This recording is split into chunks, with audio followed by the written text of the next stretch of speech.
अस्सलाम वालेकुम रहमतुल्लाहि वबरकातुहू। क्या हाल चाल है स्टूडेंट्स आप सबका। सो 9th class math exercise 1.1 question number 5 and 6 करने लगे हैं आज हम। क्वेश्चन नंबर 5 में हम लोगों को, जिस तरह क्वेश्चन नंबर 4 में हम लोगों ने प्रॉपर्टीज़ के नेम बताए थे, उसी तरह हम लोगों को क्वेश्चन नंबर 5 में भी उन्होंने कहा है name the property use in the following. जो कि हमारे पास उन्होंने क्वेश्चन दिए में हमें बताना है कि इनमें कौन सी प्रॉपर्टी यूज़ हो रही है। चलते हैं अपने क्वेश्चन की तरफ। पहला क्वेश्चन है हमारे पास -3 और जो कि है उसके बाद हमारे पास लेस देन का साइन है। ये हमारे पास साइन होते हैं ये वाला, ये वाला, ये वाला और ये वाला। इनको हम लोग इनइक्वालिटीज़ के साइन बोलते हैं। और ये वाला हमारे पास जो होता है कि ये आंसर आ रहा है, ठीक है। इसको सॉल्व करने से हमारे पास ये वाला आंसर आ रहा है, इसका ये मतलब है। तो आप ये देखिए, मैं आपको ईजी वर्डिंग में समझा रही हूँ। तो यहाँ पर हमारे पास उन्होंने -3 और यहाँ पे हमारे पास है -1। अब हम लोगों ने -3 में ऐसा क्या नंबर ऐड करेंगे जिससे हमारे पास उसका आंसर 0 आएगा। तो चलिए देखते हैं। ये देखिए -3 में अगर हम लोग +3 ऐड करते हैं तो इसका आंसर हमारे पास 0 आएगा। दूसरी तरफ -1 में हम ऐसी क्या चीज़ ऐड करेंगे जिसकी वजह से हमारे पास उसका आंसर 2 आएगा। अगर हम लोग इसमें भी +3 ऐड करते हैं तो इसका आंसर हमारे पास 2 आता है। यानी कि अगर हम लोग +3 इन दोनों वैल्यूज़ में ऐड करते हैं तो उससे हमारे क्वेश्चन का जो है वो आंसर आ जाएगा, जो कि हमें गिवन भी है। तो इसका मतलब ये है कि हम लोग इस क्वेश्चन में एक नंबर को ऐड कर रहे हैं, जिसकी वजह से इस जो हम लोग प्रॉपर्टी को बोलेंगे एडिटिव प्रॉपर्टी। एक दफ़ा आप लोग इसको देख भी सकते हैं। ये देखिए एडिटिव प्रॉपर्टी है। यहाँ पर आपको देखिए सिंपल नंबर दिए हैं, बाद में उसमें पहले नंबर में भी एक नंबर को प्लस किया गया है और दूसरे नंबर में भी उसी नंबर को प्लस किया गया है। जिस तरह ए में सी को प्लस किया गया है और फिर बी में भी सी को ही प्लस किया गया है, तो इसी तरह यहाँ पर भी -3 में +3 को प्लस किया गया है और उसके अलावा -1 में भी +3 को ही प्लस किया गया है आंसर लेकर आने के लिए। तो इससे हमें वाज़िया हो जाता है कि ये जो हमारे पास आ रही है प्रॉपर्टी, इसको हम लोग बोलेंगे एडिटिव प्रॉपर्टी। नेक्स्ट क्वेश्चन की तरफ चलते हैं। नेक्स्ट क्वेश्चन हमारे पास है ए। उसके बाद ग्रेटर देन बी है, देन ए का रेसिप्रोकल है और बी का रेसिप्रोकल है। इसमें आपको देखने से ही पता चल रहा है कि हमारे पास ए का रेसिप्रोकल ले लिया गया है और फिर बी का भी रेसिप्रोकल ले लिया गया है। तो ऐसे जो है प्रॉपर्टी को हम लोग ऑब्वियसली रेसिप्रोकल प्रॉपर्टी बोलेंगे। जिस तरह कि यहाँ पे हमें नज़र भी आ रहा है कि सबसे पहले हमारे पास ए है, फिर उसके बाद हमारे पास ग्रेटर देन का साइन है और फिर बी है, तो हमारे पास उसके बाद उनका रेसिप्रोकल ले लिया गया है। तो ऐसी प्रॉपर्टी को हम लोग रेसिप्रोकल कहेंगे। ये प्रॉपर्टीज़ भी बहुत आसान है, अगर आप इनको अच्छे से समझें तो आप लोग बहुत अच्छे से इन क्वेश्चंस को भी सॉल्व कर सकते हैं। ये हमारे पास है रेसिप्रोकल प्रॉपर्टी। उसके बाद हमारे पास थर्ड क्वेश्चन आ जाता है, जो कि हमारे पास है ए, ग्रेटर देन का साइन है बी, उसके बाद उन्होंने ए में भी सी को प्लस कर दिया गया है और बी में भी सी को प्लस किया है। ऐसी वैल्यू तो अभी हम लोगों ने कुछ देर पहले भी देखी थी कि हम लोगों ने इसमें देखें 2 नंबरों को प्लस किया है। तो हमें इससे पता चल रहा है कि जब हम किसी चीज़ को बीच में ऐड कर रहे हैं, किसी चीज़ को प्लस कर रहे हैं, तो हमारे पास एडिटिव प्रॉपर्टी ही आएगी। तो आप इस प्रॉपर्टी को एक दफ़ा यहाँ पर देख भी सकते हैं। ये हमारे पास सेम प्रॉपर्टी एडिटिव प्रॉपर्टी इधर भी दिखाई गई है, जो कि हमारे पास साइन है सेम, बिल्कुल यहाँ पर भी वही आंसर है। तो ऐसी प्रॉपर्टी को हम लोग बोलेंगे जहाँ पे प्लस भी हो रहे हैं। तो ऑब्वियसली देखने से पता चल रहा है कि यहाँ पर हमारी जो प्रॉपर्टी आएगी वो एडिटिव प्रॉपर्टी है। उसके बाद हमारे पास क्वेश्चन नंबर 4 आ जाता है, जिसमें देखें आप 2 नंबर आपस में मल्टीप्लाई हो रहे हैं। और इस बात से आप इजीली अंदाज़ा लगा सकते हैं जो 2 नंबर आपस में मल्टीप्लाई हो रहे हैं, तो ऑब्वियसली ये प्रॉपर्टी हमारे पास मल्टीप्लिकेटिव प्रॉपर्टी ही होगी, ठीक है। ऐसी प्रॉपर्टी को हम लोग मल्टीप्लिकेटिव प्रॉपर्टी बोलेंगे। ये आपको बहुत इजी तरह पता चल जाएगा। आपने जस्ट क्वेश्चन को देखना है और उसके बाद आपने क्वेश्चन को सॉल्व कर लेना है। जस्ट आप क्वेश्चन में 1-2 चीज़ देखें। फर्स्ट क्वेश्चन है जो आपको थोड़ा सा सॉल्व करके पता चल रहा है, बाकी सब क्वेश्चन तो आप ये देखिए, इसमें भी रेसिप्रोकल का पता चल रहा है, इसमें भी पता चल रहा है कि 2 चीज़ें प्लस हो रही हैं तो एडिटिव होगा। इसमें भी 2 चीज़ें जो है वो हमारे पास आपस में उनको मल्टीप्लाई किया जा रहा है। उसके बाद ये भी हमारे पास कुछ इस तरह है कि 2 नंबर आपस में मल्टीप्लाई हो रहे हैं, तो इसको भी हम लोग ईजीली लिख सकते हैं कि ये भी हमारे पास मल्टीप्लिकेटिव प्रॉपर्टी है।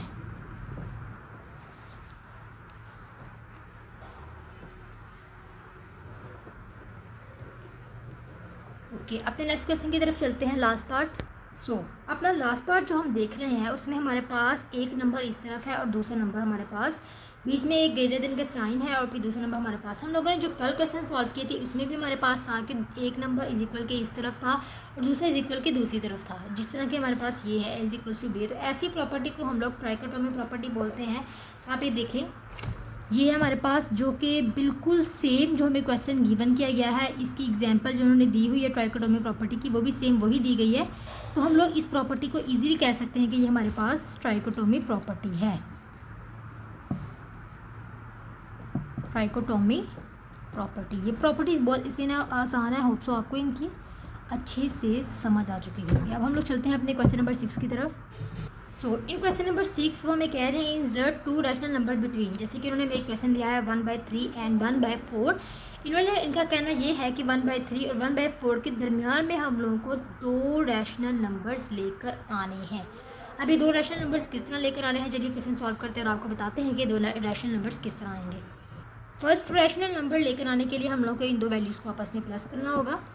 ये देखिए, आप इन दोनों वैल्यूज़ को आपस में प्लस करेंगे और फिर इसके बाद इस वैल्यू को आपने 2 के साथ डिवाइड कर देना। इससे आप एक फार्मूला समझ लें रैशनल नंबर लेकर आने के लिए। चलिए जी, इसको सॉल्व करते हैं। देखिए, अब हम लोगों ने 3 और 4 का एलसीएम लेकर आना है। इधर हम लोग 3 और 4 का एलसीएम ले लेते हैं। 2 2 ज़ा 4, उसके बाद दोबारा 2 का टेबल आता है 1 तक, उसके बाद हमारे पास आ जाता है 3 1 ज़ा 3, 2 2 ज़ा 4, ओके। उसके बाद 4 3 ज़ा 12। तो इसके बाद हम जान सकते हैं कि हमारा एलसीएम है 12। अब हम लोगों ने क्या करना है, अब आप लोगों को मैं एक एलसीएम का एक रूल भी बताती हूँ। अक्सर लोगों को इसका पता भी होगा, मगर कुछ लोगों को इसका पता नहीं होता है, तो वो इस चीज़ को गौर से देख लें। अब हमारे पास जो एलसीएम आता है, हम लोगों ने उसको चेंज कैसे करना होता है। देखिए, 3 के टेबल में 12 कब आता है, 3 4 ज़ा। 4 के टेबल में 12 कब आता है, 4 3 ज़ा। तो हम लोगों ने जिस नंबर से नीचे वाले नंबर को मल्टीप्लाई करवाया है उसी के साथ ऊपर वाले नंबर को भी मल्टीप्लाई करवा देना है। इससे आप इजीली समझ पाए होंगे कि हमारे पास ऊपर क्या आएगा। 1 को 4 के साथ मल्टीप्लाई कराया तो हमारे पास 4 आएगा, और 1 को 3 के साथ मल्टीप्लाई कराया तो ऑब्वियसली हमारे पास जो है वो 3 आएगा। इस तरह हमारे पास एक वैल्यू आ जाती है जो कि हमारे पास एलसीएम लेने से आती है। इसको आप इजीली समझ लें, बहुत इजी तरीका है ये। उसके बाद अब आप देखें 4 3 हमारे पास होता है 7 7/12, और उसके बाद हमारे पास इसको डिवाइडेड बाय 2 के साथ किया हुआ है। अब ये देखिए, 2 के नीचे कुछ नहीं है, तो जिसके नीचे कुछ नहीं होता उसके नीचे हम लोग जो है वो 1 ले लेते हैं। जब भी आप लोगों को ऐसे क्वेश्चन का सामना करना पड़े कि डिवाइड हो रहे हैं दो आपस में और दोनों रैशनल की फॉर्म में, तो आप लोगों को क्या करना होता है, डिवाइड वाले साइन को मल्टीप्लाई में चेंज कर देना होता है। मल्टीप्लाई में जब हम चेंज करते हैं तो हमारे पास जो ये सेकंड वाली वैल्यू होती है, ये इसका हम लोग रेसिप्रोकल ले लेते हैं, ये ऑपोजिट हो जाती है, यानी कि 1 ऊपर आ जाएगा और 2 नीचे चला जाएगा। अब ये हमारे पास प्लस वाले क्वेश्चंस नहीं है, तो जहाँ जिसकी वजह से हम इसका एलसीएम लें, ये हमारे पास मल्टीप्लाई हो रहे तो हम लोग इसको इजीली मल्टीप्लाई करेंगे। मल्टीप्लाई में 2 रूल होते हैं, एक तो अगर कोई कट हो रहा होता है तो उसको कट कर दें, यहाँ पे कोई कट भी नहीं हो रहा तो हम लोग इसको डायरेक्टली सॉल्व करते हैं। 7 1 ज़ा 7 एंड 2 2 ज़ा 4। ठीक है, देखिए हमारे पास एक वैल्यू तो हमारे पास रैशनल नंबर की आ गई। अब हम लोगों ने दूसरी वैल्यू कैसे लेकर आनी है। दूसरी वैल्यू लेकर आने के लिए आपको ये देखना होगा कि जो आपके पास एक वैल्यू निकली है वो, और उसके बाद जो आपके पास फर्स्ट वैल्यू है, आपने इन दोनों वैल्यूज़ को आपस में प्लस करना है। इन दोनों वैल्यूज़ को आपस में प्लस करते हैं और देखते हैं। ये देखिए 7/4 प्लस 1/4, इनका एलसीएम हमारे पास क्या आएगा, चेक कर लेते हैं। 4 और 4 है।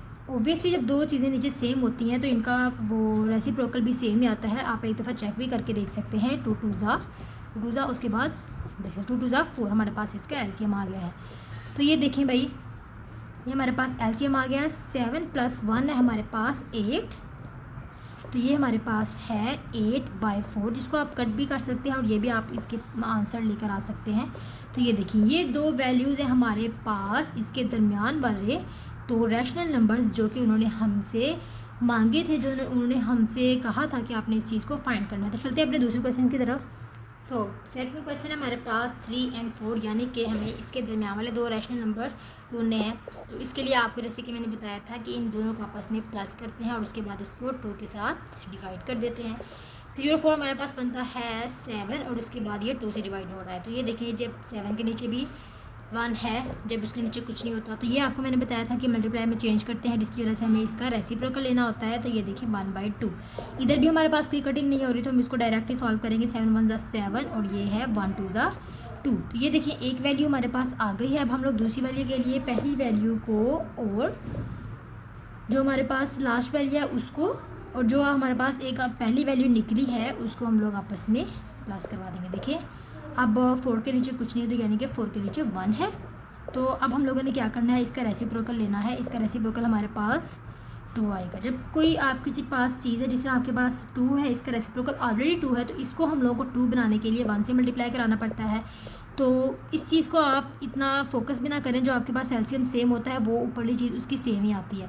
मगर अगर आप इसको वैसे ही समझ जा रहे हैं जिस तरह मैंने पीछे क्वेश्चन में समझाया, तो आप इतना कर लेंगे, इसको हम लोग 1 से मल्टीप्लाई करेंगे तो हमारे पास एलसीएम 2 आएगा, और इसको भी फिर 1 से मल्टीप्लाई कराना पड़ेगा, और इसको हम 2 से मल्टीप्लाई कराएंगे तो हमारे पास एलसीएम 2 आएगा, इसलिए ऊपर वाली चीज़ को भी हमें 2 से मल्टीप्लाई कराना पड़ेगा। तो ये देखिए 7 1 ज़ा 7 प्लस 4 2 ज़ा 8, 7 और 8 हमारे पास 15 आ जाता है, 15/2। ये देखें ये हमारे पास दूसरी वैल्यू भी निकल आई है। तो चलते हैं अपने थर्ड क्वेश्चन की तरफ। थर्ड एंड लास्ट क्वेश्चन है हमारे पास 3/5 एंड 4/5। तो इनको हम लोग करते हैं जिस तरह कि हमने पिछले क्वेश्चन में किया, 3/5 प्लस 4/5 है। उसके बाद इस पूरी वैल्यू को हम लोगों ने डिवाइड कराना है 2 के साथ। ये ब्रैकेट इसलिए लगाई है कि ये पूरी टर्म डिवाइड हो रही है 2 के साथ, ठीक है। अगर मैं डायरेक्ट ब्रैकेट के बगैर डायरेक्ट ये लिख देती तो फिर हमारे पास सिर्फ ये होना था कि 4 और 5 ये 2 के साथ डिवाइड हो रहा है। तो ब्रैकेट लगाना ज़रूरी है, इससे आपका क्वेश्चन भी ख़राब हो सकता है अगर आप ब्रैकेट नहीं लगाओगे। तो ये देखिए इसमें आपके पास एलसीएम सेम है, तो आप ऊपरली चीज़ों को भी सेम रखेंगे, 3 + 4, और ये आपके पास वैसे ही रहेगा 2। तो ये देखें 3 + 4 आपके पास आता है 7, 7/5, ये मल्टीप्लाई में आप चेंज करें और इसको आप कर दे रेसिप्रोकल लेंगे तो ये हमारे पास 1/2 आ जाएगा। ये देखें 7 1 ज़ा 7 ओवर 5 2 ज़ा 10, एक वैल्यू तो आपके पास निकल आई है। सो सेकंड वैल्यू लेकर आते हैं। तो सेकंड वैल्यू के लिए हमें 7 और 10 को 4 और 5 के साथ प्लस करना पड़ेगा। तो आप ये देखिए अगर हम लोग इसका रेसिप्रोकल लेते हैं, एलसीएम लेते हैं सॉरी, तो ये हमारे पास एलसीएम 10 आता है। इसको एक दफ़ा लेकर भी चेक कर लेते हैं। 5 और 10 2 के साथ करेंगे इसको, 5 ज़ा, उसके बाद हमारे पास डायरेक्ट 5 के टेबल में होता है 1 और 1, 2 5 ज़ा 10 ऑब्वियसली। सो ये हमारे पास 7 तो एज इट इज़ आएगा। 5 के टेबल में 10 आता है, 5 2 ज़ा, तो हम लोग इसको भी 2 के साथ मल्टीप्लाई कराएंगे तो 4 2 ज़ा 8। तो 7 + 8 हमारे पास आता है 15/10। अब आप इसको कट भी कर सकते हैं, मगर आप यही आंसर भी रखें तो ये आपके पास आ गई हैं 2 वैल्यूज़ जो कि आपको उन्होंने कहा था कि आपने हमें फाइंड करके देनी है। होप सो आपको आज की लेक्चर की भी बहुत अच्छी समझ आई होगी। अगर आप चाहते हैं कि मेरे आने वाली हर वीडियो आप तक पहुंचे तो आप मेरे चैनल को सब्सक्राइब कर लें और मेरे बेल आइकन को भी क्लिक कर दें ताकि मेरी आने वाली हर वीडियो आप तक पहुँच सके। Thank you so much.